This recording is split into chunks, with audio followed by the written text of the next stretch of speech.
Good afternoon, everybody. Welcome to the Wisconsin Veterans Museum's Curator Conversation. This is our first one for the month of April.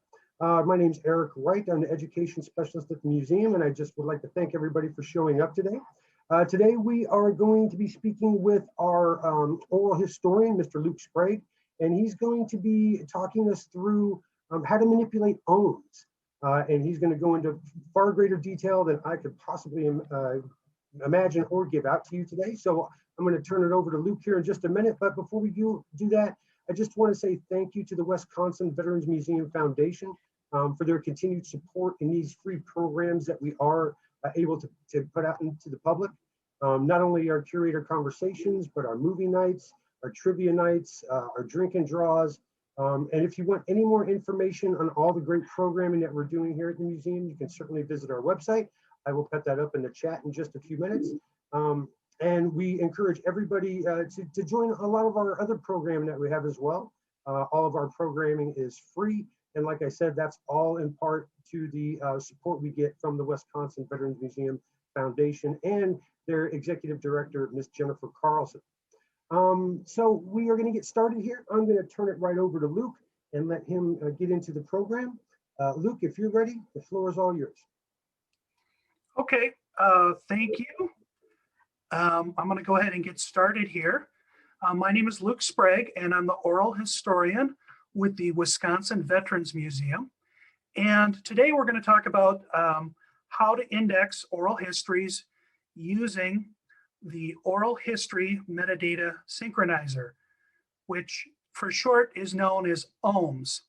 And we'll go ahead and get into this thing. Oops. This is our program, the Wisconsin Veterans Museum Oral History Program. We are part of the Wisconsin Department of Veterans Affairs.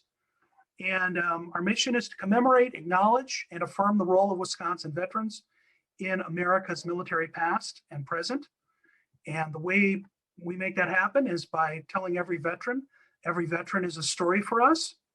And our mission as a program within the museum is to let the veterans tell their story in their own words. A couple program facts about the oral history program here. We have at least 2 Spanish-American War veterans that are in our collection and who talk about the Spanish-American War. We are one of the larger oral history programs in the country. And depending on how you count, we're pretty high up there on the list. And we have 3 types of oral histories that we collect: individual oral histories, project-based oral histories, and collection-based oral histories. So all 3 of those types apply that we collect. Like I said, we're going to be talking about indexing oral histories. Today we have the permission of the Louis B. Nunn Center to give this class, and they were happy to let us do that. Couple housekeeping things. You're going to be using the program at your own risk. When you implement it, you're on your own. We don't support ohms, but I would encourage you to go to oralhistoryonline.org. There is a ton of support out there. There's a vibrant community, and it's well worth taking a look at this for your museum, your archives, your library, or whatever program you've got. So what is ohms, and why would we index with it? Why are we doing this? Why are we talking about this today? It was created in 2008, and it's been available to the public as freeware since 2011. It's non-proprietary, it's an open standard, and it's portable. So it allows people across the board to use it. It costs them nothing for the most part, other than the hosting. And you can shift. You can use it between, you can port it using XML and .csvs, and we'll talk about that. It's very popular with other oral history programs across the world, actually. It's used throughout the world. It's free and available to the public, which we've talked about. And there's a very low learning curve with ohms. So it allows you to bring in volunteers, interns, LTEs, bring them up to speed, and get them working on oral histories. And then one of the key things is, that's actually kind of neat, is it allows you to customize your web page. And I'll show you some examples here of that. Why we index? A lot of you are familiar with this, but the Ohms really helps with this. And it's really apparent. All the metadata that you have is discoverable or findable online. It's very accessible. The pages run in HTML5, which is in everyone's browser today. There's no proprietary players or inserts, contrary to what you may believe. It's all accessible. It's very usable. It's meant to be usable by the public and by patrons. So it's designed with that in mind. And lastly, it's sustainable. It's open source. It's XML or CSV or another format. It's very sustainable. You can take it other places. And it's a low barrier to entry. Different levels of usability. Thinking about usability as someone from the public, and do you want to listen to just the recording? Do you want a recording and an index? Do you want a recording and a transcript? Or do you want a recording, a transcript, and an index? And there's a bunch of discussions and arguments and things that have been going on for years about which of these is better, what is more helpful. And the beauty of this is Ohms can do any of those combinations. And you get to decide, as the archivist, the librarian, the oral historian, what level of access you want to provide the public with. And you can dial it up or you can dial it down. So that makes it very useful. If you want to, you can use it just as a media player. You can use it with a transcript, or you can use it with just an index. It's up to you. A couple specific things in terms of Ohms itself. Though it may say different on the website, the larger number of oral histories that you have, the more sense Ohms will make to your program. It does work with smaller programs and is tailorable to individual programs, but the more oral histories you have, the better it pencils out. You'll have one account per organization who will be a registrar for Ohms, and that person will be the repository administrator who's responsible for that account. You should, when you're thinking about this and thinking about bringing it into your program's workflow, think about how you're going to do it, where it fits in the workflow, the file structures, the naming, the metadata, and the lexicon. You really want to think about where you're going to place it. Excuse me. And that will help you. That will help you immensely move things along because it'll fit in. You should have some web publishing skills. If not, have a webmaster who does. It's not required, just nice to have. Backup resources for both the media and the metadata that you're creating. That goes without saying usually. And then of course, permissions, copyright, and if there are any restrictions, you want to keep those in the back of your head and be aware of them before you publish them. Also be ready for takedown requests as they come in. Two big things you're going to need. You are going to need a Ohms account, and that is, you'll put that, it's called the Ohms application, and that's exactly what it sounds like in the Louis B. Nunn Center at Kentucky. The University of Kentucky serves that up to the public for free. It's available to everybody. I'd encourage you, if you're interested, to put in an application for it. The second piece that you need is a web server to serve up both your metadata and the media itself, which metadata, of course, is information, and media is, of course, audio, video, that you're pointing at with the metadata. And ideally, yeah, if you have a web server, if you have web space, that's where you're going to serve that up. So there's two big pieces. The Ohms application, like I said, the None Center hosts it, and it allows you to create XML files, which is just a complicated way of saying metadata to point at your media. It allows you to manage and manage your metadata and edit it, which you're going to see all of this here in a minute.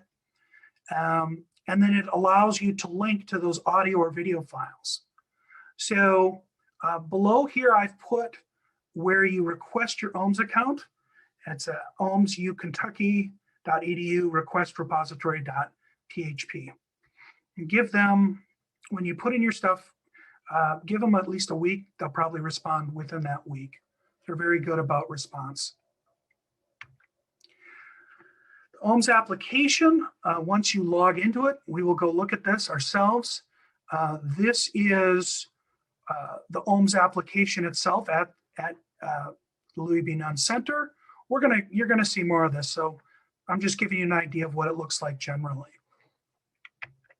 The viewer is where you listen to via the Ohms player, where you're able to search both text and topics within the interview. You can also auto-generate formatted transcripts. So if you're used to a nice, pretty formatted transcript, Ohms will allow you to generate that and print that out or keep that. This is the web host that you are going to be responsible for. Usually people will use a LAMP server where they host it up. It could be their web page, but it could also be on a Windows server. It could be served up by Content DM, Omeka, or WordPress. So I'm not going to go into particulars of a solution today. You're going to have to figure that out in terms of what you want your implementation to look like. Okay. In our case, we serve up via a LAMP server, and the base player requires PHP 5.3. Hopefully you're further beyond that, but wherever you're serving it up from, you're going to have access to that library, regardless if it's a Linux server or a Windows server. And how you decide to host your files is up to you. And I'll go into this a little bit further on. Well, we'll get to that. So here's a couple examples of one of the ways Ohms can look to you. In our case, you can see here in the upper left, I'm not sure if you can see my mouse or not. Hopefully you can. You have, thanks, Chris. You have this icon in the upper left, which you can change out. You can basically change everything you see on the screen. This is just a basic, straightforward implementation. You have the title of the interview, the organization, the call number, and the project number. And then in this case, this is an audio window you're viewing over here. You have a player, which is an HTML5 player, which means it'll play in any browser, almost any browser. And down the left, we're showing you the index view, which gives you a timestamp and then the title and segment title of each piece of indexing. And we're going to go into this more. On the right, you have the index. So if you have keywords, you can search the index in this index box in the upper right up here. You also see later, you'll see a transcript one, which you can search a transcript with, but we're just doing indexing at this point. In the upper right up here, you see a little thing that looks like a printer. That is the way to get the summary and a way to print out a classic traditional transcript that you can keep, you can save to your desktop or whatever you like. And then, whoops, sorry. On the right here, this is just a quick example of a video oral history One of the things that's unique to Ohms is you can source almost any media player that you like and insert it within Ohms, which then allows you to search the text, parse the text, make a transcript from the text, a bunch of different things. So in this case, for our implementation, we happen to be using Vimeo, which works very well for us. Again, you have the printer in the upper right. Let me show you a couple examples here, some more. So this is Leonard Nimoy, otherwise known as Spock. This is also an implementation of Ohms. Exact same program, just customized. You'll notice the coloration of the HTML and how they have it laid out. So you're not fixed in terms of the default player. It's something to keep in the back of your head. And as you customize your player, which we're not going to cover today, you just customize it once.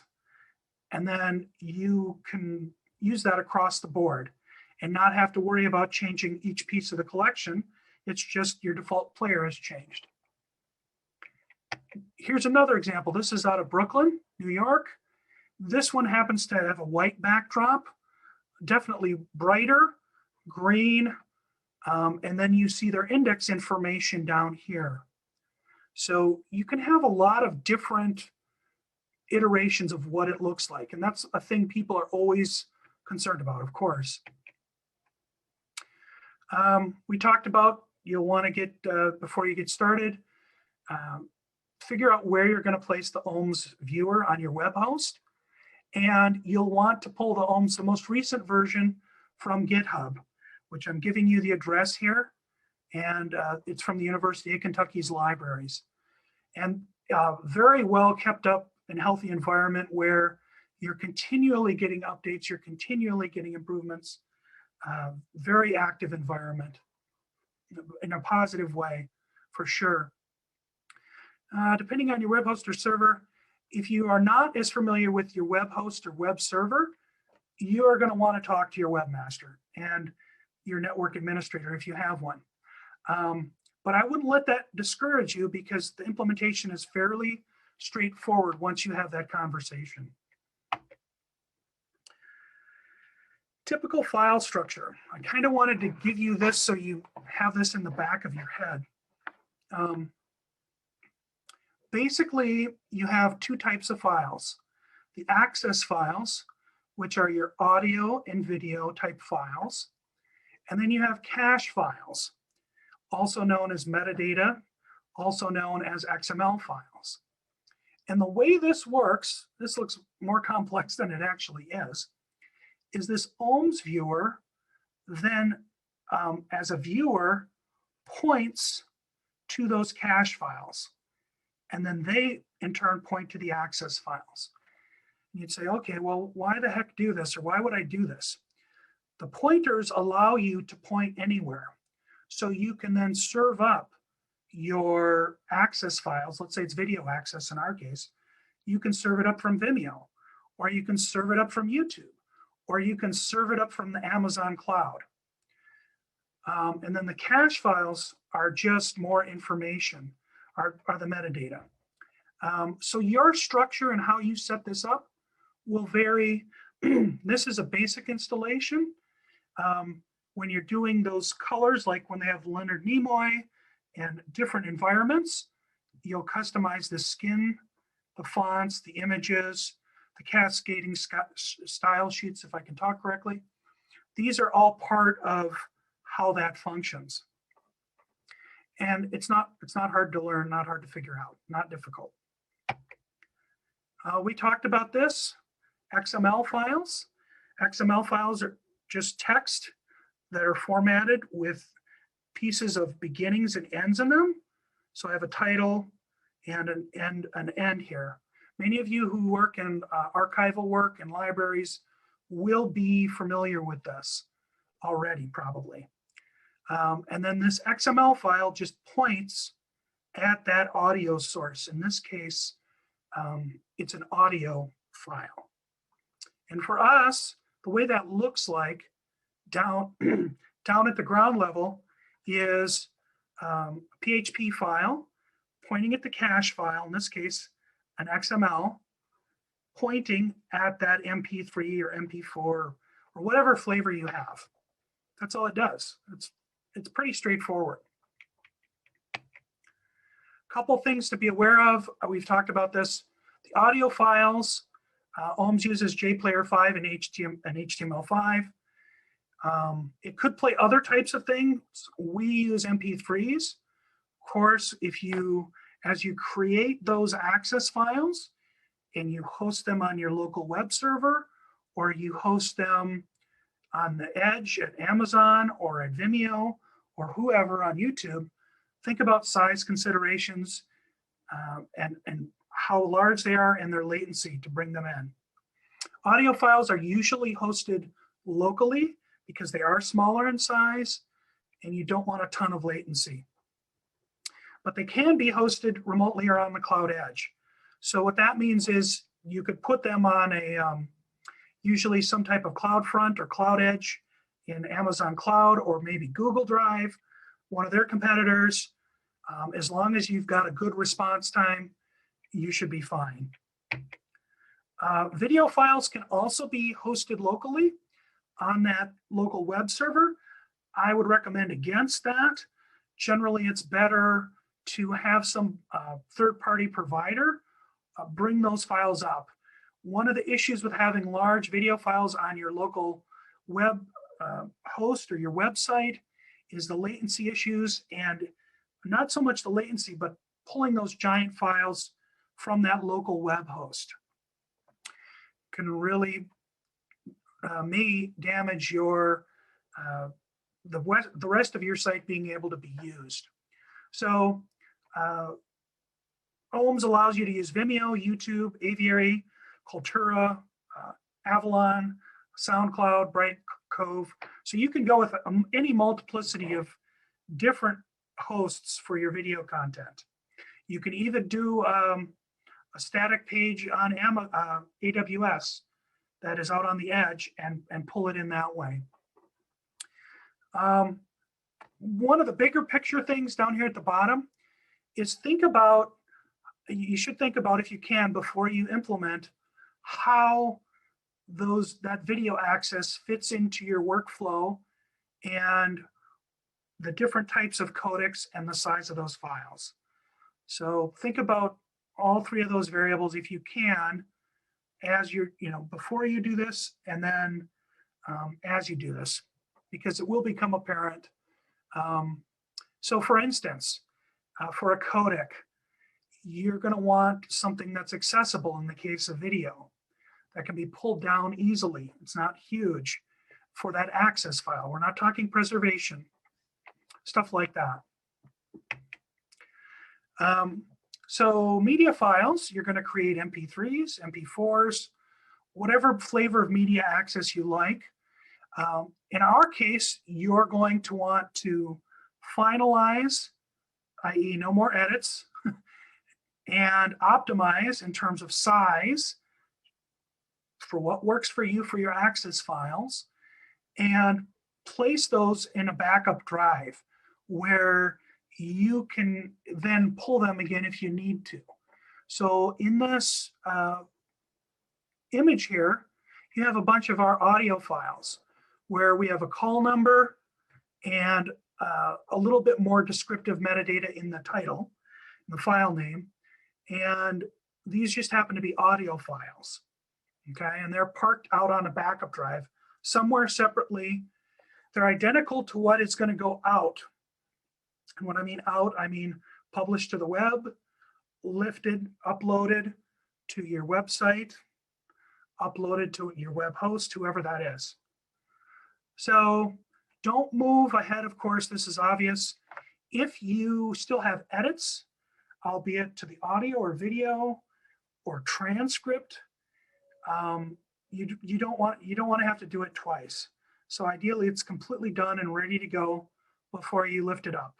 Because once you upload it, then you have to replace the file and the backup, and that gets to be a bit lengthy. So we just talked about uploading. In this case, in our local drive, I'm going to upload my audio to the access folder, in this case, just for audio, but not for my video. We're hosting our video somewhere else. And that's one of the neat things about Ohms is you can have your audio over there, your video over there. Doesn't have to be on the web server, it can be anywhere. So you'll come up with a unique solution. The one thing that you do want locally, of course, is for your web host, i.e. your web page, whatever you're serving up to the patrons, you want that on that local web server so it functions well. We talked about the network edge. Okay, so we're going to go ahead and start with the Ohms application. I'm going to show you how that works, and then we're going to go to the Ohms viewer. And you don't need to go to this web page here. I'm going to bring this up for you. This is, I'm kind of jumping ahead here a little bit for time purposes. Once you've requested and received back your login and password as a repository manager, you're simply going to log in at this site, ohms.uky.edu. You're going to log in.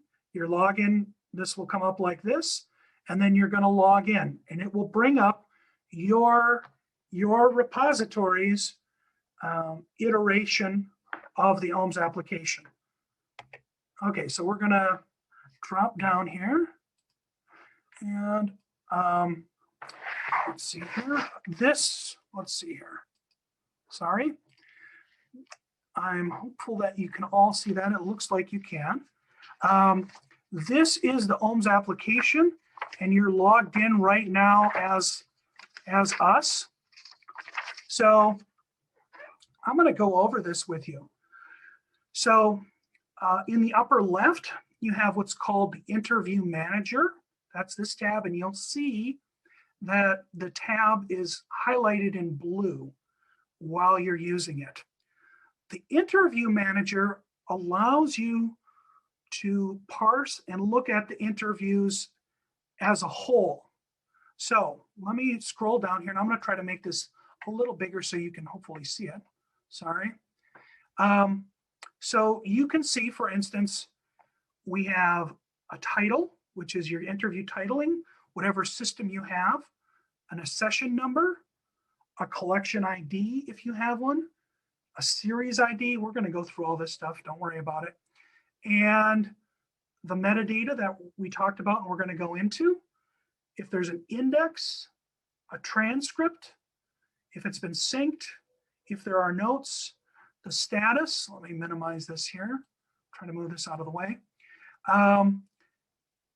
Notes, the status will change depending on how you change the status in the workflow. And then the key here, the whole purpose of showing you this is so you can export the XML or the .csv and then upload it to your web host. So a couple of neat little tricks here that will be helpful to you. Let's go back up here. Is you can have hundreds of interviews here, or maybe just 6 or whatever. You can search them and clear the search. So I have a series called I'm Not Invisible, which happens to be Women's Veterans Oral Histories. So I'm going to type in this case, the series ID in the search bar up here, and I'm going to hit submit.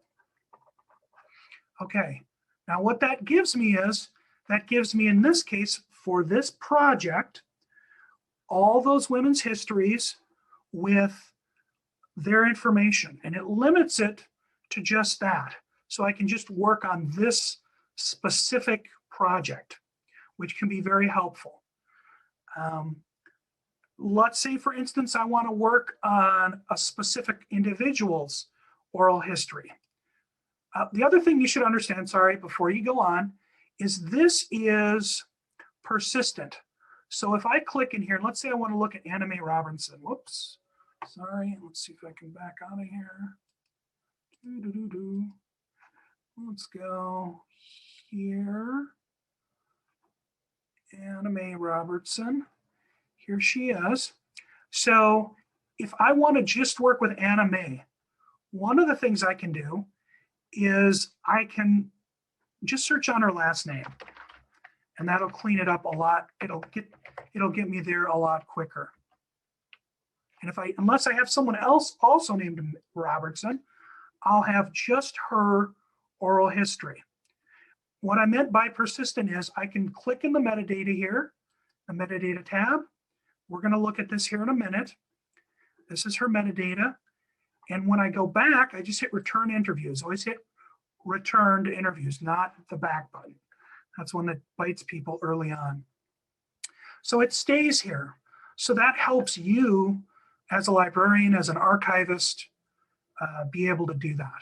So I'm going to go ahead and clear her name, and you'll see the rest of different series pop up here. And you can scroll down, and you will have pages that you can click through. So you can see why logically you want to be able to limit and parse, your searching down, because otherwise it becomes too unwieldy, it becomes too big for you. So we're going to go across the top here. One of the things you can do is you have a select all button here that will select all the oral histories on the page. So you want to be careful of that, because once you select these, you can go over here in the right and delete or export individual interviews. So you want to be aware of that and be careful of that. The other thing you can do is you can create projects that are unique to Ohms. So unlike where I have a series ID, which designates a series or a sub-collection, I can filter by a project that I've assigned to a person or an individual. And I can assign them particular oral histories that I want to work on. And we've just started using this. We're going to get better at it, but this is one of our volunteers. She's been great. And then the oral history that she's working on happens to be this one. So you can set different levels of permissions, and we'll show you that here. So we're going to go back to unassigned.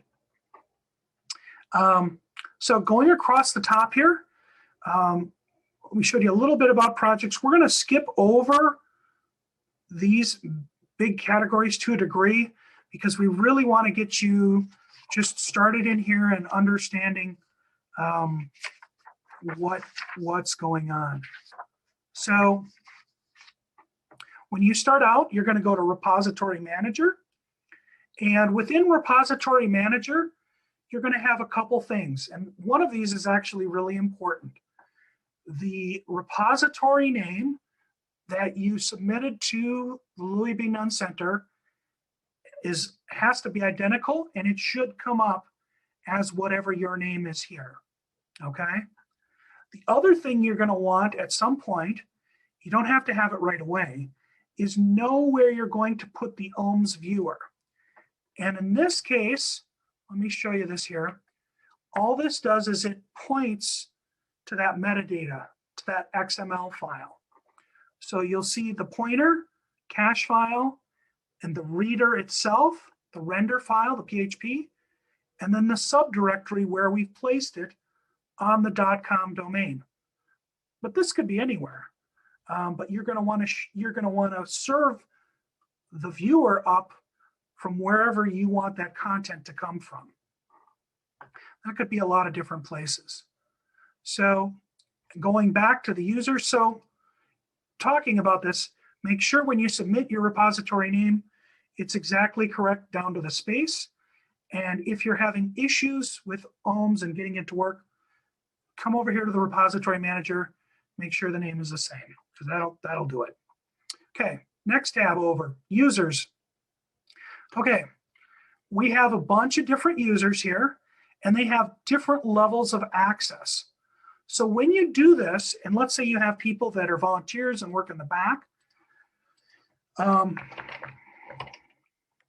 this is Susie4 at yahoo.com, and her name is Susie, and her last name is Smith, let's say. Okay, when you hit save, an email goes out to Miss Susie and says, I want to give you a login and password for Ohms to your repository. You will not, as the administrator, get back their login and password. Just be aware of that, because you just won't. The repository name remains the same. And then you're going to go into, okay, what type of rights do I want to give this person? This is all pretty straightforward. You're not going to give them repository admin because that's you. You might give them editor if you want them to be able to read, write, and manipulate. If you go out online, you'll find these roles even more well-defined in the Ohms guide, and you can read up about that. If you have a project editor or project user like Isabel in this case, they have rights to work just on that project and just on specific interviews that you assign them. So you can really tailor the access to what levels you want them to be at. And that's really helpful. You'll notice here, we're going to back out. A number of our people have editors, and then part of our IT staff also has repository admins because they want full access to that service. Okay. The other part is you'll see oral historian. In this case, I'm the oral historian. So up here in the upper right, you'll see that I'm logged in. That'll be my name. So those are the two things. You're going to want to create users, make sure your repository management is set, and we'll go back out here to interview manager. Now, one of the critical things in terms of space and time and getting all this information out in a short amount of time is making sure you understand how to create interviews and how you're able to index them or not index them. So we're going to go ahead and create a new interview. So the way that you do that on a onesie twosie is you go up here in the upper right and there's a new button. This will probably be one of the first things you do. So you're going to push this new button, just like it sounds.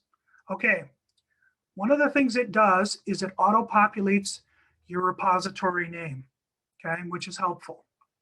We're going through the onesie twosie show right now. I'll show you the import in a minute here. And I know you want to see that too. And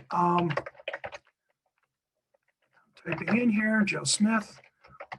We want a title. There are two things that are required, and then you can save the file. The title, in this case, it's Joe Smith. And let's say he's just an audio interview. So I'm going to click audio, and now I can save the file.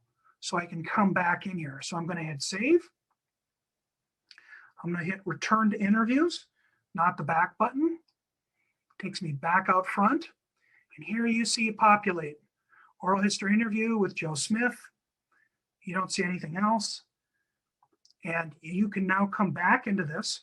In this case, we're editing metadata. And generally, for Ohms, what you have is Dublin core, basic, straightforward, not anything tricky metadata. So you're going to have discussions about what your protocol is and how you assign these. But we're going to go through one here real quick. There are some fields that you're going to want no matter what. So generally, we're going to have a sessions number. We're going to have the person, the interviewee, or the narrator's name. Let's say it's his daughter. This is Joe. He's the one being interviewed. And let's say it's the daughter, Jill Smith. And let's say that she interviewed him last month. These are all punch downs. Let's say it was the 4th of last month. If you don't when you're doing your metadata and you're porting it from wherever, you can also do this.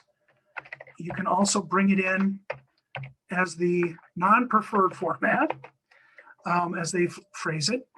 And then here you have more of that nesting. What is your collection ID and what is your collection name? So you can have an ID for multiple collections, and you can have a name for what program. In this case, it's the Wisconsin Veterans Museum Oral History Program. You can also add a link, a hyperlink, so that if the person clicks on that name, it will take them there. We haven't done that. We haven't found that to be necessarily helpful. So the series ID, of course, would be a project or a collection within the collection. So visible. And we're just entering dummy data at this point. Series is I am not invisible. I'm sorry, I've got these backwards. That's why it didn't populate. The series name is called this. My series ID is I am not visible. And that's just a way of naming it shorthand. You can also have a series link if you want. You can port almost all of your metadata in here. So for instance, let's try this. I have a summary, and you're going to want to do a plain text file, UTF-8, with all the bad characters out of it. You're going to want to clean it up. And all I'm doing from off screen, which you can't see, in this case, I'm using Anthony Chavez's summary, is I'm doing a copy and a paste, a Control-V. You can also do, if you have more additional metadata, at this point, you can enter keywords. You can do subjects, if you'd like, Library of Congress subjects. And you can also have assigned thesauruses and keywords. So you can have ethnographic thesauruses. You can have all this controlled vocabulary. You can also do Library of Congress subject headings. You can use those. We've kind of stayed away from them to a degree. And you can come back in and populate that later if you want. The sync data, the translation, you can also do multiple languages in here and multiple transcripts, more than one. And so I'm just coming around here. The user notes field you won't use. Again, in the online guide, you're going to find out more about this if you decide you want to do this. I'm giving you the quick example of metadata we would normally populate. Use restrictions is just a flag. Okay, the XML file, we do want to populate that because that will be the file that generates that metadata that points to the media. Again, this isn't tricky. Translation, if you have a translation, you're going to click here. You're going to tell it what it is, and then you're going to sync with that foreign language translation. You're going to have two sync files. You're going to have one in English and one in that alternate language. That is a little bit tricky. Okay. Other things we generally populate, I'm covering this pretty quickly, is both the usage and the write statement. These are going to vary, of course, by your institution. And all I'm going to do is a Control-C off the screen and a Control-V and paste. This is just a warning about usage. That's all it is. And a write statement, if you have a copyright statement that you want to keep with that material. And you want it to be available or you want the users to see it. Okay. Type, in this case, this is a general term. Oral history. Format we've stayed away from. Formatting that, again, less is more. Media file name, nothing goes there. Duration, hour, minute, minutes, second. It's that protocol or lexicon naming structure. So we've told it we're going to do audio. So in this case, excuse me, we're going to do host, and I want to populate a particular piece of audio. So I have to know where that is on the location, on the domain, that's serving this up. In this case, it's a .com domain. Could be .edu, .gov, .whoever. A subdirectory, and then the file name. Let's see here. I'm just making something up as I go because that works in this case. So in this case, I'm telling you, go to this site, go here in this subdomain, and pull up this MP3. Now, that could be anywhere. It could be anywhere in the world. It doesn't have to be your local server. Just keep in mind the latency issue. So let's pick, for instance, let's do a different one here. I'm going to show you the two types of hosting. In this case, yeah, we would call it something specific. You go like this. Again, the naming and the nomenclature, you're going to have a whole discussion about, but you're going to have a protocol before you get into it, because once you start to upload these files, you're going to want to be able to work with them quickly. Okay, so that's an audio file. For a video file, I just click this button. Let's say she or he has a video file. So I'm going to go over here. And let's say I want to do Vimeo. And it's always going to give you a warning. And it's going to ask you what that should be. And I'm going to hit OK. Now in Vimeo's case, it asks for an embed code, which I think I have an example here, or I did. It's going to give you a long code, and you're going to put that in there, okay? And it's going to insert it. Let's see if I can find one here for you. Let's not do this. You're going to have an embed code that's going to end with this, and begin with this, and end with this. If you go to YouTube, you're going to have the same. You're going to have a similar thing. So let's say you do YouTube. You bring it up. It's going to give us the warning again. It's going to actually ask for the media URL and your embed code here. And of course, if you want, you can customize that embed code.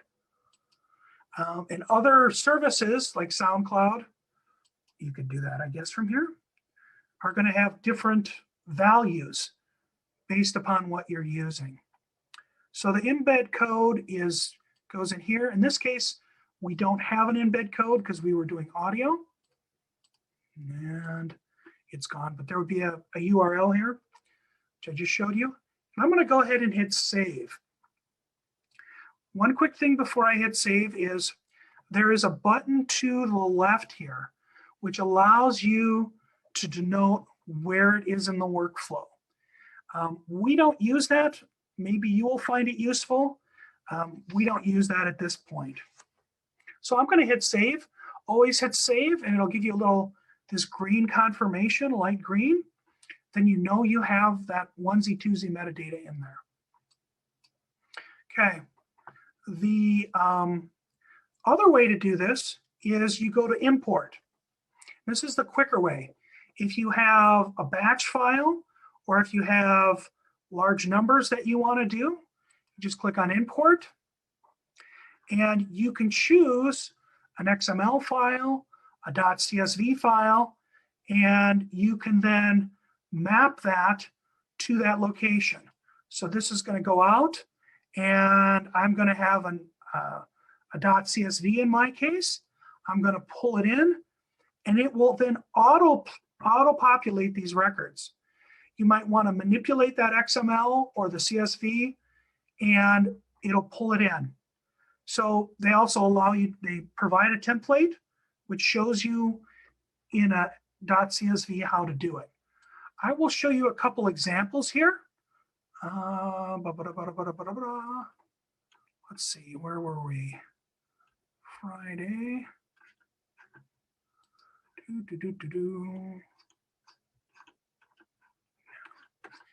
You can import whole batches at once so that you don't have to continually populate the data. Oh, here we are. So for instance, the Blumenberg collection. So this is a collection. Sorry for scrolling the screen around. Within our collection, a series, And then these happen to be auto-populated. So these 1, 2, 3, 4, 7 of them were auto-populated. And then that brings in all your materials that are set. So for instance, your collection name, your series ID, your usage statement, your rights statement, all those, including the flags, can be set. So you don't have to type in 1 or 2 at a time, which is not fun. Another tool that you can use that's helpful, let's look at one here real quick. I'm giving you the surface stuff so you can work on it later here. First thing I'm going to do is I'm going to zoom right to this individual. Cocroft, Robert, Bob, 1 each. If you look on the left here, there is a preview button. And what that allows you to do is that allows you to look at the interview before you publish it. So I'm going to go ahead and hit the preview button. Okay, in this case, here he is. Now you'll notice this comes up with University of Kentucky because they're giving us this preview. This is our title, Oral History Interview with Robert Cocroft. This is us, the Wisconsin Veterans Museum. Who interviewed him? James McIntosh.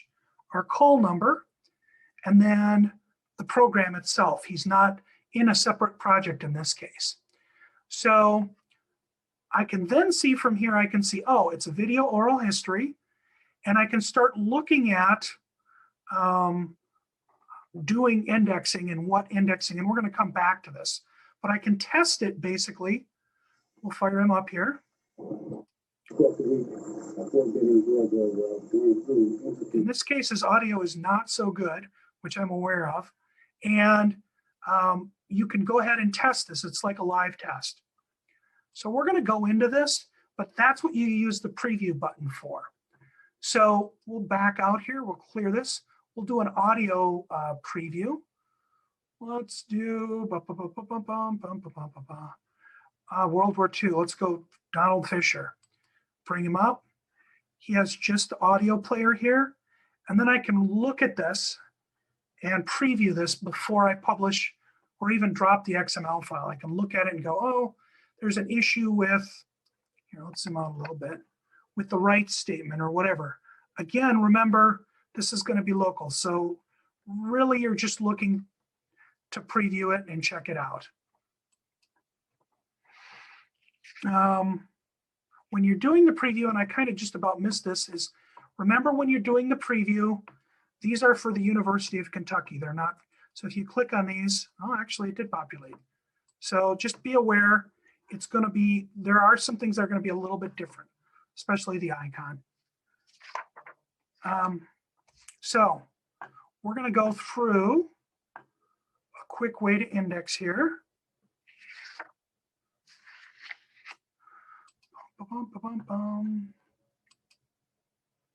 Okay, a couple things about indexing with Ohms. It doesn't require a transcript, and that's really important. That's the one that gives you, allows you to give access without a transcript. And there are arguments and discussions about should you do that, should you not do that. You can also do just with this player here on the top. Okay, but we're going to show you how to index these today.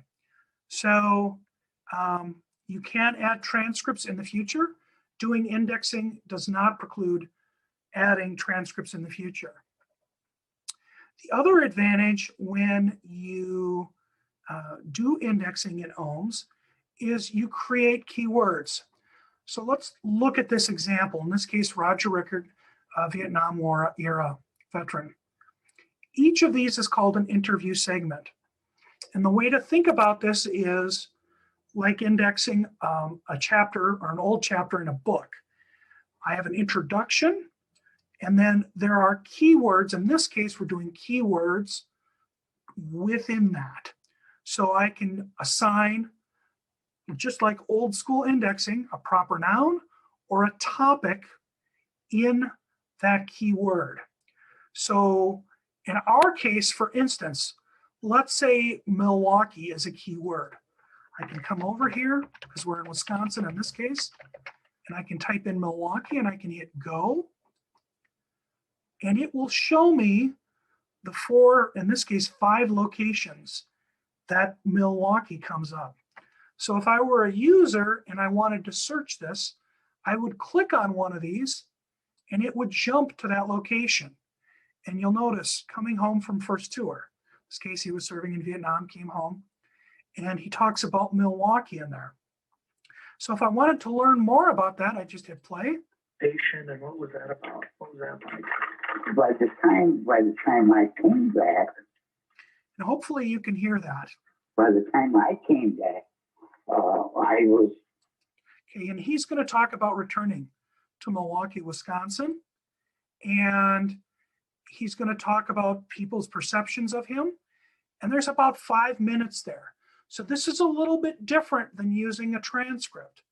We're creating the subcategories or segments in this case, and then letting the user look at it like a table of contents, and then search that table of contents. Okay? This is quicker on the whole than doing transcription. It's faster. It's a faster way of giving access. It doesn't preclude you from doing it in the future, doing transcripts in the future. This is known, and you'll find this in your Ohms guide. When you go out to the site, this is what's called level 1 indexing. They call it level 1. You could call it just about anything, and the person who wrote this software, Doug Boyd, will tell you you can slap any label on it that you want. There are different levels or layers that you can call it. So this just happens to be one. This is Roger Rickards in this case, and we're just showing you how this works with just a simple oral history, just the audio. You can also do the video, and this is Mary Slizchaka, and she also has segments. Generally, what you're going to have, in our case, the way we interview for our oral histories is chronological and by topic. So you're going to have topic and subheadings. So these are the segment headings. And she served in the Air Force when she was in, or she had an involvement, I believe she was in the Army actually. And she tells you about going to Fort Lewis. And I happen to know that she served there. So I'm going to type in Fort Lewis. I'm going to hit enter. And it'll give you the 3 timestamps, just like I showed you. And then let's look at friendships and marriage at Fort Lewis, and life at Fort Lewis. Again, the keywords will be in red. And then we're just going to hit play. And in this case, we're serving it up with Ohms, or I'm sorry, Vimeo. And I'm going to hit play. And she's going to start talking. You're in Fort Lewis and you've got those experiences. Tell us how you adapted to the military life and the routine while you were in Fort Lewis. I enjoyed it a lot, actually. I enjoyed just starting off and being physical and going to work, and then. So she's going to tell us about her experience at Fort Lewis. And then if we want more information, we've got the keywords here. And the other thing you can do, let's say you have a friend that you want to share this with. This little button over here, you can literally push this button and it'll give you a link. You can copy this and you can literally copy and paste the link and send them just that segment. Okay, and that's one way to do it. So you're going to hear different things in terms of segment size. I would say you can have different segment size per minute. You hopefully will have the topic, the interview will be structured, hopefully, and it'll break into segments, 3 to 5 minutes, 6 minutes, 9 minutes. In this case, her first segment's 2 minutes. So immediately the rule breaks. So you're going to have all kinds of different things. So we're going to go ahead and open the Ohms application. At this point, we've looked at 2 examples of both Roger and Mary, and we're going to go ahead and get started. So we're going to do, let's close this out. Close this out. Close this out. Okay, we're going to work on William Huda or Bill Huda, and we're going to go in here. And last time we hit the metadata button. This is all pretty self-explanatory. I'm going to do index because I want to index now, and we're going to go create those things that we just started. Now, a couple things about this. The media player starts in the upper right here. The time on the left is the total time. The time on the right is your current time. So because we're just starting out, we're going to go ahead and hit tag now. Okay, you'll notice when I did that, it did all this other stuff over here, and I'm going to make this bigger so you can see it. Did a bunch of other things. The timestamp is the current timestamp. And the one thing that we do want to do, excuse me, is we want to name this. We want to tell the patron what this is. Okay, and we have a protocol that we use called interview introduction. Okay. This is going to be a fun one. Okay, so I can do that. I can just stick with that. And you'll notice there's a bunch of other things underneath here, and we're going to go through those not really quick, but partial transcript. Keywords. Keywords is the one that we're going to use. You can also do subject headings like Library of Congress subject headings if you want to. You can also bring in a synopsis if you wanted to. Those get used other places. You could also put in GPS coordinates and put a map in here. You can tie this to a bunch of stuff. We don't generally do that. You could also do a hyperlink to a document or a supporting photograph if you wanted to. So you can make this as rich as you want to a large degree. You can make it very rich. We generally don't use the map and the photograph because we provide that elsewhere. So I'm going to go ahead and save this, and just to show you what happens, and we're going to do that. You'll notice that the timestamp's up here, and it gives us what's called the segment title. So I'm going to click on this. I'm going to click edit because I want to edit. Okay, again, it starts playing. And in this case, we're going to do keyword indexing. So I'm going to go ahead and I'm going to hit play. All right, looks like we're recording. Okay, so this is Ellen Bowers Healy, and she's interviewing Bill Huda. And we're going to fast both were loggers. And okay, and I'm going to look for two things here. And it's like old school indexing in the back of a book. I'm going to look for proper nouns, and I'm also going to look for topics that are relevant. So in this case, I happen to know that we're going to let him play here, and my dad was actually dependent on Forest 2 for a tannin. He ran a tannery in Sault Ste. Marie called Northwestern Leather Company. Okay, whoops. Which during World War II was converted to solely. Okay, so there's two words there. And again, this is subjective. There is no objective standard here. So there's two things. Sault Ste. Marie, and those of you who are not familiar with Michigan may not know where this is. That's okay. And I'm going to give it the full proper name. And then I'm going to either hit enter or I'm going to hit semicolon.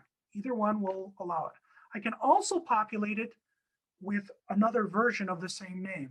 I'm not going to do that today. He also mentions a company that his father worked for, which was the Northwestern Leather Company. Okay. He also mentioned earlier that his father was involved in logging. This is not a proper noun. This is a topic. Could be any topic. The production of combat boot leather. At that time, my mother was working in the office at Fort Brady, which was a local military base. Okay, his mother was working at Fort Brady. And a good practice to do here, and there's different work techniques, and we'll cover that, but a good practice is have Google or have some keyword search or your thesaurus, your assigned words, open and ready so you can do this as you're going. This is one work technique. This works for me. This may not work for you. You may want to go through and segment the interview on your own and then come back and place the keywords within it. You have to experiment, you have to try and see which one. In my case, what works well for me is doing it as I go. If I can spell all right, we'll be okay. So these are just 4 of those first words. So we're gonna keep moving on here, and let me show you. I'm gonna save this because I want to save the work that I just did.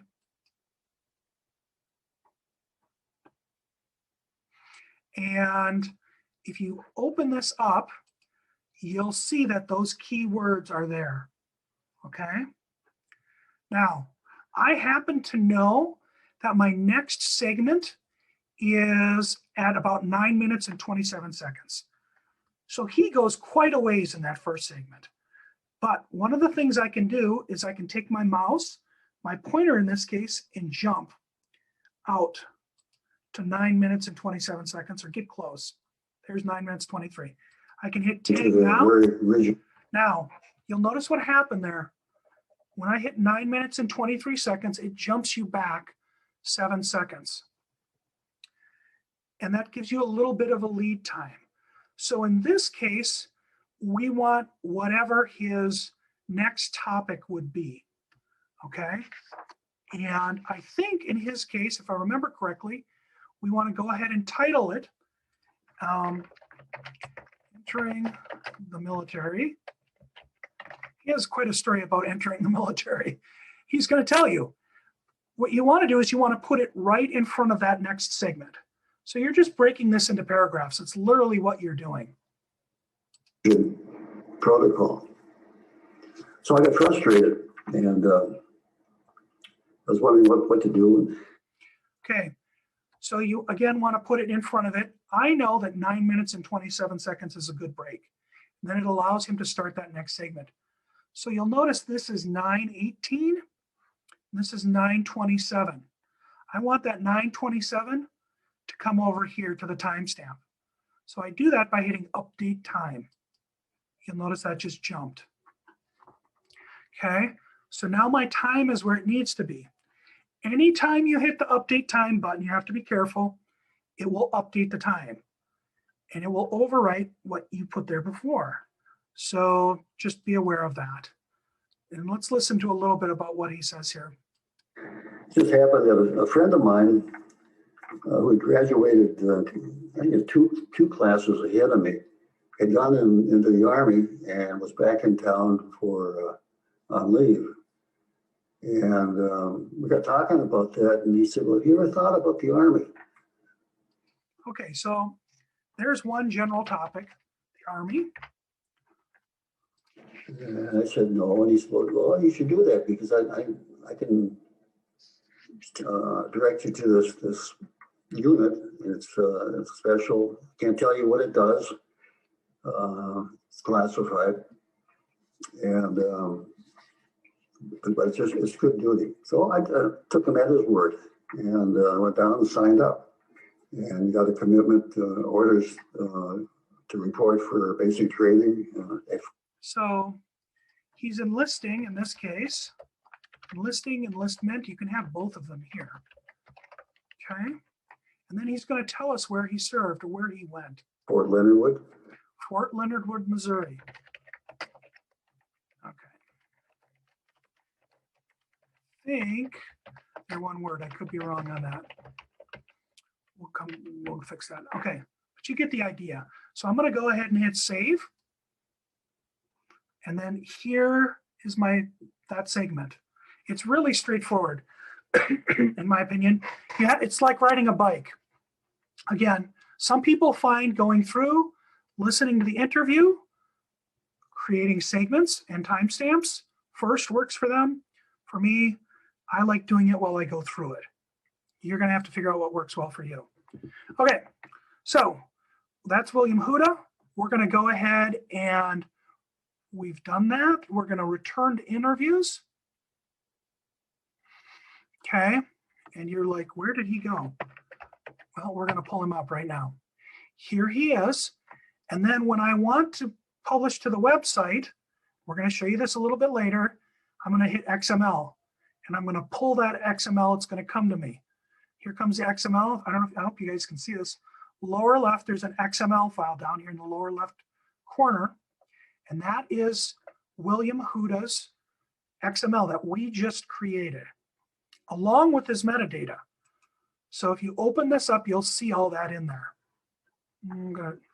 Here you go. Here's the, whoops, come on, don't do that to me. Here's his metadata, literally. Okay, so all you're doing is making metadata. Okay, great. So let's go on here quickly. Hopefully, let's see. Showed you a record.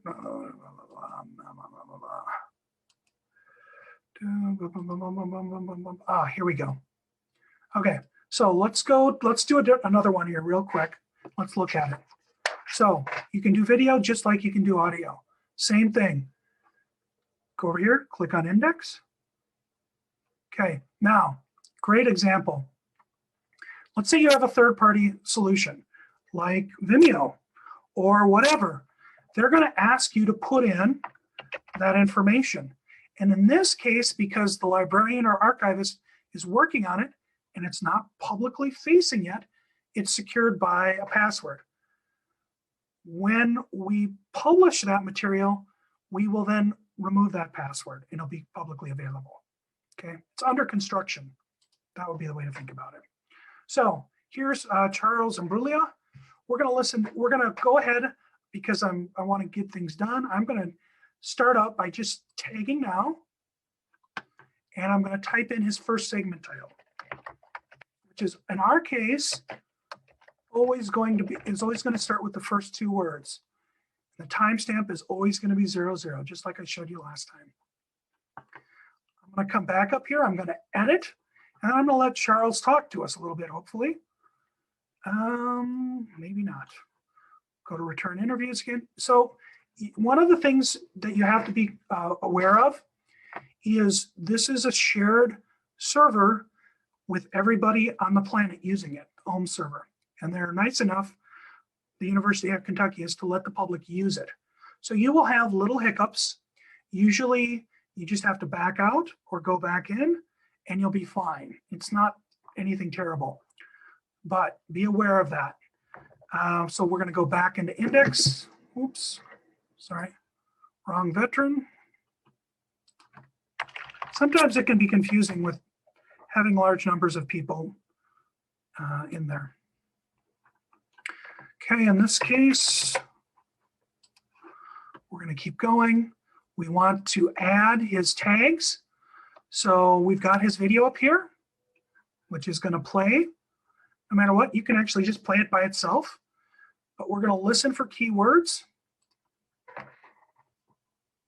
Okay, Charles and Julia, very good. Good. You pronounce it as close as an Italian would or could, but the Italian, the G-L-I-A is yeah, Julia. Julia, right. Very good. Now, when were you born? 1921. And when I checked them, they says, go ashore, go to Chicago, have a good time, come back Monday or Tuesday, whenever you feel like it. And of course, that's where I had the good fortune of meeting my wife down there. Okay, so he, of course, unfortunately, Charles has passed, but we have what he tells us about where he goes and what he does. So he talks about Great Lakes, which is a naval station here in the Midwest. He talks to us about meeting his spouse. Okay. And we'll keep going here real quick. I went to a ball game I went to see the Cubs, which I always wanted to see. And after that, I was late waiting for a bus, streetcar, no bus it was, to get back to my hotel. And I was standing in front of a nightclub there, and I could see women going in and out, and I could smell that brandy or what. So he goes on and he talks about that experience. And we'll go ahead, let's go ahead and save this and just show you another one here real quick. Let's jump ahead.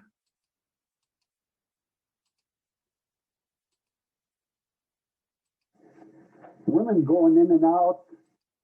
I found with a table with 4 women. One of them was my wife. She was down there for a recital. So that was a lucky day for me. And we lost our tag button here again.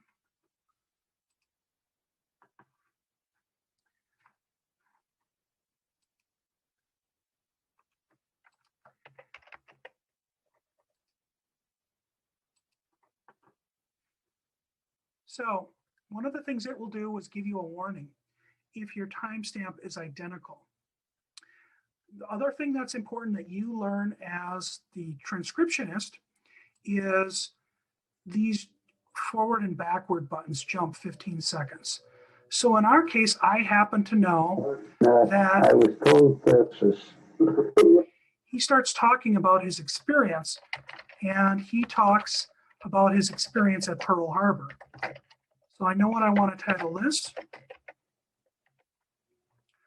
and I'm going to save it. I'm going to update the time. And in this case, the segment begins about 1 minute, 56 seconds. We'll just go with 2 minutes. And then he proceeds to talk about his experience. when the Pearl Harbor happened. Well, I was aboard ship on the Maryland, and I was outside. We played for setting up exercises. Okay, so he was on the USS Maryland. So that would be one piece of the information, and he talks about his experience there. So I think you've got how that works. Let's go on. There is a second way of indexing, and I'm going to show you that now.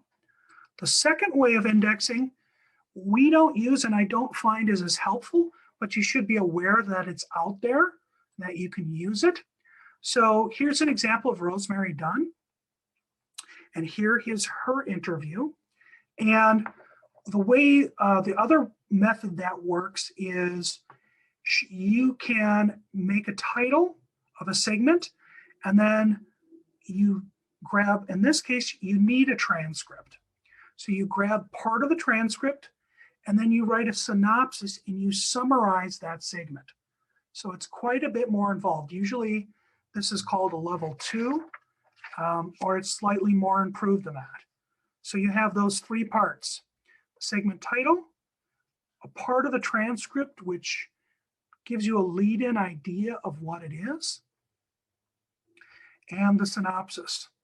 There are different options with these types of interviews because you have a transcript available. You can now view the transcript where this is located. So she's at 10 minutes and 15 seconds in the segment. If I click here, it will take me to that in the transcript. It will literally jump. That's what these 3 dots are. The other thing you'll notice is this little toggle switch in the upper right switches between the 2 of those. And as you go between the 2 of them, it flips back and forth. And you can search either one of them. You just have to decide what it's going to be. So we're doing indexing, so let's stick to that. That's an example of that. The other thing you should be aware of is if you have a transcript, you can, I'll show you quickly an example of this. You can print it out by just hitting this printer button in the upper right. You'll notice in the lower left, a PDF comes up. It will give you the full original old school transcript form, which you can then print out or do what you like. In this case, it's women in service. the date of the interview, the narrator, the time, the call number, summary, different types of citations. These are auto-generated. And then if she has an index and if she has a transcript, it will show up here. And it will lay it all out for you. Let me make this a little bigger. And it does that it can do that once you have the transcript uploaded into the metadata. Okay, so that's an example of that form of that. We'll do, another example here. Here is Golden Barrett from World War I. And just another example, in this case, it's with video. Army of Occupation, 1919, Britain, or I'm sorry, Central Europe. Play the segment, it'll jump.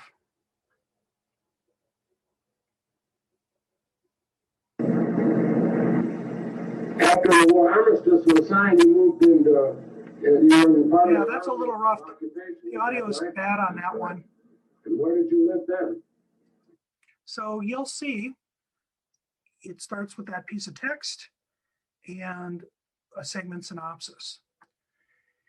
If you go over and let's say you want to look at his transcript, again, you flip the knob, this toggle here, and you should understand one of the advantages of searching and setting up an index the other way on level 1 is you have subjective keywords being used, whereas the transcript is going to contain what they said. You have a kind of cross-reference, for lack of a better term. So let's, if I want to search the transcript, I can just type in Germany. It'll allow me, to jump to each of those words, and I can do that, just like in the index. But if my index is different, if I'm indexed in a different way, it will take me to different points. Like in the index, there are no words Germany found. So there are two different ways of referencing the same thing. So let's go ahead. Quickly look at an example here. We're going to look at Anthony Chavez. And so just a quick example here. I've already segmented the first segments here, and you can see them in this case. Okay, so let me get this up over here. Bear with me for a moment, please. I'm trying to do two things at once. So I'm going to go through, I'm going to now tag these. I have an interview introduction, drafted in the military and training. That's where the breaks happen to be. Experiences on a ship while sailing to Japan. Okay, in this technique called level 2, which is also covered in the Ohms guide, we do something different. I'm going to stop this because it's confusing. So instead of using keywords, I'm going to think about this segment. And I'm going to think about what summarizes this segment. And in this case, I'm going to cut and paste because I've already thought about it.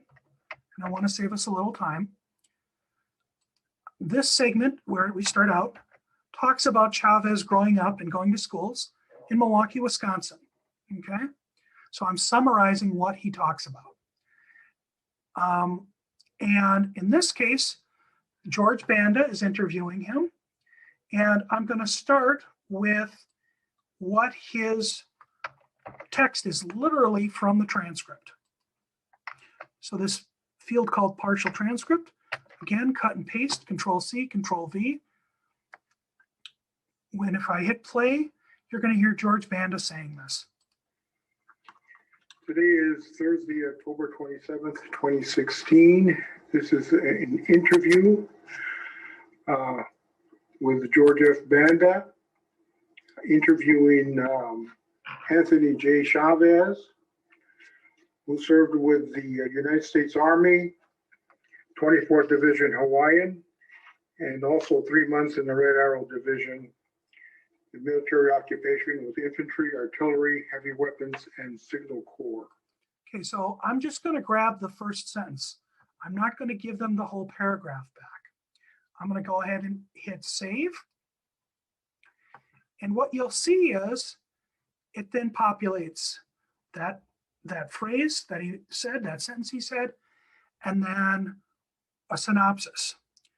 Now, one of the issues that I have with this is in the synopsis, you end up covering what can be in the interview introduction or in the title. So there's some duplication there. The other part is where you pull from the transcript, you're showing the same content. So I don't know, I have mixed feelings about using this. One of the things to understand is it's not hard and fast. You can use combinations. One of the things Doug Boyd will tell you, who wrote Ohms, is you can customize which pieces of these metadata you use to best fit your situation. So a good way to think about it is don't think about these as hard and fast rules. Think about how they will function for your organization the best. So in this case, this goes on at 3 minutes and 12 seconds, talks about him being drafted into the Army. Chavez replies about being in high school in his senior year. And I'm going to summarize in my own words what I think Chavez is talking about. Segment synopsis. Talks about going to Arkansas and the EI Expert Infantryman's Badge. So I can keep playing. Yeah, I stayed there till my senior year. Then I got drafted. And I went into the Army. They sent me to Fort Sheridan. And from Fort Sheridan, they assigned me to Camp Robinson, Arkansas. I took all my basic training at Camp Robinson. And while I was there, they had a program, it was a volunteer program. If you want to go through this particular program and you passed it, you were awarded $50 extra a month. And then it called it the Expert Infantryman's Badge. Okay, so you get the idea. One of the drawbacks to this is in your keywords or subjects, you don't have Fort Robinson, I believe he said it was, Arkansas. You don't have that. And you may or may not have the same set of keywords that you would have otherwise. But you can use this. This is just the other way of doing it. I prefer the other way with the keywords personally. Okay. So try both techniques, and you'll learn about those in the Ohms Guide online at the University of Kentucky, and we'll talk about both of them. Just remember what works for you and your patrons is the most important thing. I'm going to do return to interviews. In this case, it's wide open. I'm going to clear this out. So when we get done, excuse me, we're going to go ahead and pull up Anthony Chavez's. I'm going to show you one more time how to do this.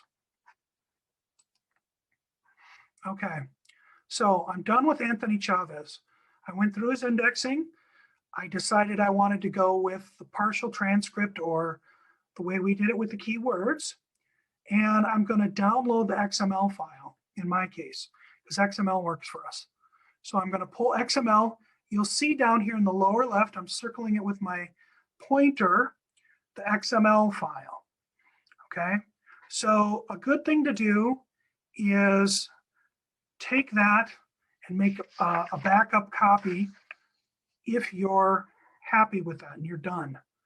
The key thing here is getting through the process, being done with it, and then posting.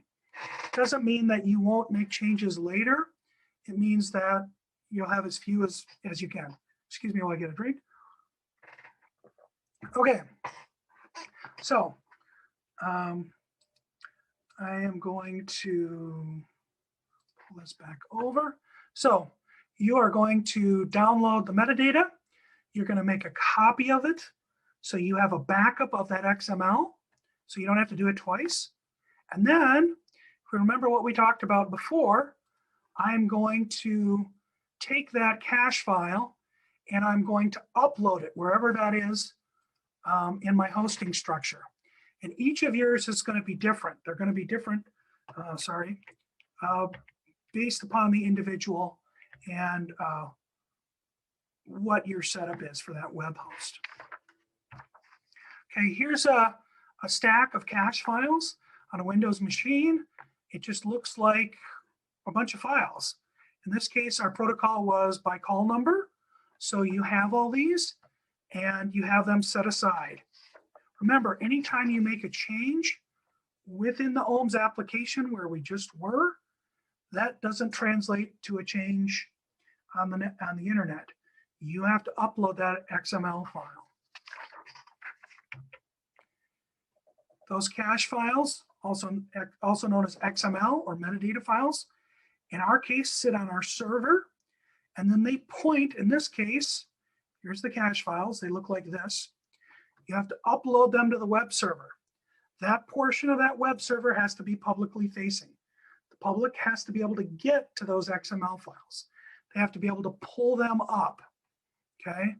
And being able to do that allows them to access those files. This XML file contains that pointer that points to that audio or that video. Remember, we typed it in there. That's it. Or that embed for Vimeo or whatever, YouTube, it's in there. Yep, upload your media. You should have uploaded that to begin with. The Ohms media or whatever you call it has got to be not changed. If you change it, you will lose sync with your metadata.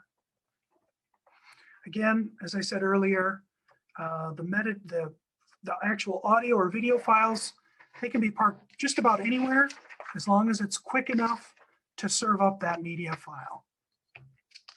You want to go ahead and test once you get that up. You want to test it by calling it, in this case, calling the URL. Here's the string that I'm going to call. Let's see if we can do this from here. Maybe not. There we go. Donald Fisher, World War II, London. He's talking about stuff. Get the Coke down Mike in London. I think you all know pretty much what the Army and the Air Force have been doing to chase Hitler back in the jungle. And that's way too loud. But for demonstration purposes, you get the idea. So let's pull this back up. Again, test, test, and test. Once you've got it done, test it. Test it in multiple browsers. Test your PC, use your laptop, try your tablet at home, your mobile device, whatever that is. Try it in multiple browsers, see how it performs for you. Issues that came up, you did see one while we were in there. You are using a shared application at the University of Kentucky, so make sure that you log in and log out. That way the resource is free for people that aren't using it. The other one that bites people is you have something wrong. There's a dash or a period in your file name, in your structure, that you might have wrong. So just be aware of that. That's a big one. Not saving your work while you're indexing. Be ready for that. Always save. It will tell you that it's saved. The other one in the bigger picture is lack of organization and standardization of file names. Excuse me. Make sure that you know what those naming protocols are going to be and how you're going to structure that metadata. Excuse me, before you get underway. Okay, what are your questions? Eric, Jen? You did such a great job. We really only had one question come through, and that was from one of our participants, and she wanted to know, does the user have access to a full list of keywords that are applied to a transcript? Yes, we don't use that, but you can do that. You can You can use the keywords. The trick is the transcript is going to be whatever you port into it. So when we're interviewing a veteran, he or she may or may not say that particular word. But yes, they're available on both sides. Well, like I said, Luke, other than that, there were no other questions. So I'm just going to assume you did an amazing job at explaining everything, and everybody, is crystal clear on the operations. But just so everybody knows, this program will be available on our YouTube channel in a couple days. So if you're going through and looking at some of what Luke has explained today, and you realize you do have a question, you can always go back to that YouTube channel and access the program and rewatch it and maybe get some information that way. Or as you can see, here's Luke's contact information right here on the screen. And I'm sure he would be more than happy to answer any questions. Luke, I'm sorry, we do have one more question that came through. And this person would like to know if, does the VHP support this? Great question. I don't know that the answer.